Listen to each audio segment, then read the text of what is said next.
Hi, hello everyone and welcome back to another Big Ambitions video. Hope you guys are doing well and hope you guys are ready for today's episode because we have big plans. As you probably remember, in our last video we've done quite a few modifications to our factory because we needed to. It was just inefficient. So not a lot has changed in terms of production for burgers because I've tried and evaluated the situation here. I've tried my best to come up with something that would be more meaningful, but in any case, as much as I tried, there's too many moving parts for the burgers and I cannot really at this stage comprehend if I can actually implement something in a similar fashion with what we've done with the French fries that could benefit this as well. Just as a reminder, this is what we've done for our French fries, and we've basically reduced the amount of food cutting machines and we basically sold all the other ones that were not needed. We used to have 4, so 4 frying machines, 4 food cutting machines, 4 input stations, 4 output stations.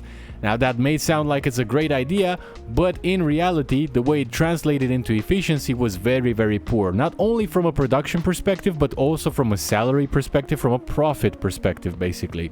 We were paying too many people to do the job that 2 people can do it just perfectly fine.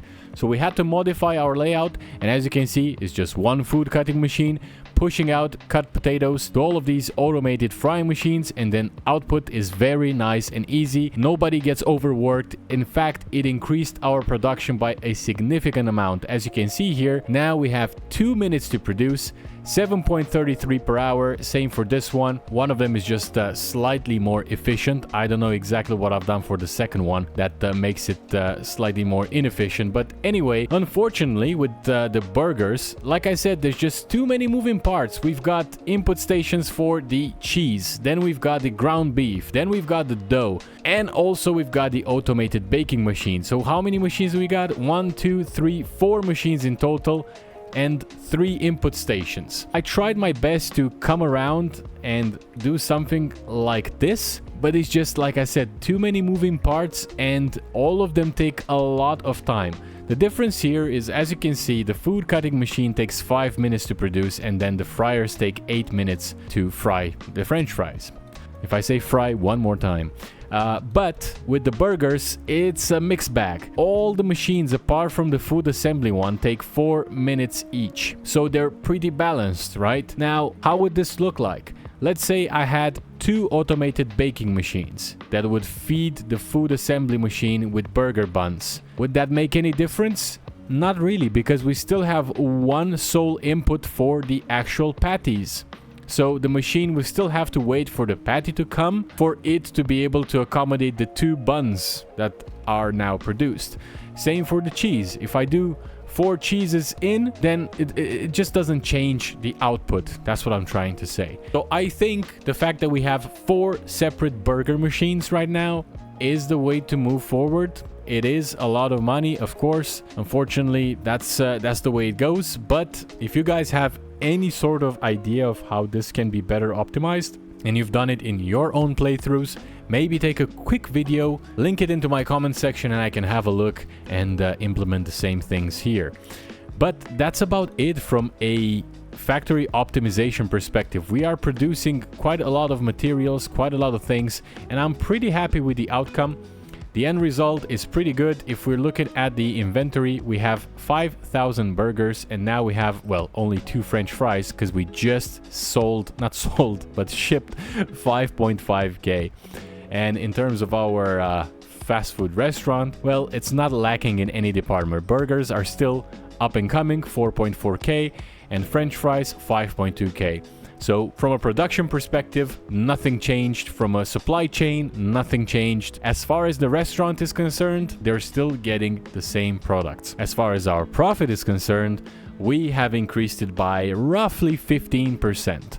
So that's pretty good. As I said before, we are focusing on the 4 best sellers because they are the ones that are producing our money. And as you can see in this list, we've got French fries, hot dogs, burgers, and chicken kaboobs. Out of these 4, we already figured out French fries and burgers, so the only other 2 remaining are hot dogs and chicken kaboobs skewers. But in order to do so, we need to expand. We need to get another factory and we need to specialize it for those 2 products. Now, first things first, I wanted to just do a little bit of a cleanup here, because in this factory, the current one that we have, in order to accommodate that 10,000 minimum order, I've kind of dipped my toes into everything, because I thought that we could initially have one machine that does each product. That was kind of like what I had in mind.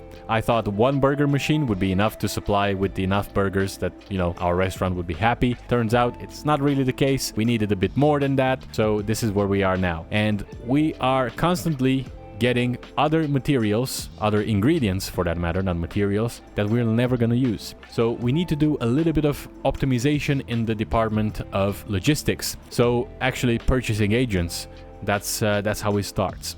So instead of sending bag of lettuce, beef we actually need, but chicken breast, raw sausage, all of these things will be sent to the other factory because those are the ingredients required for our hot dogs. We'll need to clean this up as best as we can. So let's, oh, it seems that the order total now is 3,000, but I could have sworn that with these changes we reached the minimum 10,000. So something is changing here constantly that makes this drop significantly. And now I don't even want to touch it anymore, because I remember cheese and dough were 10k each and I had to move them to 20k so we accommodate the minimum order. But now it's moved again, so yeah, it's a bit scuffed. Let's try it out anyway. So vinaigrette we're never gonna use, onion we're never gonna use, bag of tomato, same thing, we're not using that, not cream, not sugar, russet potatoes absolutely, but we're not using pepper or milk, not sausage, and definitely not chicken breast. The only things that we do use are ground beef, lettuce, not that either.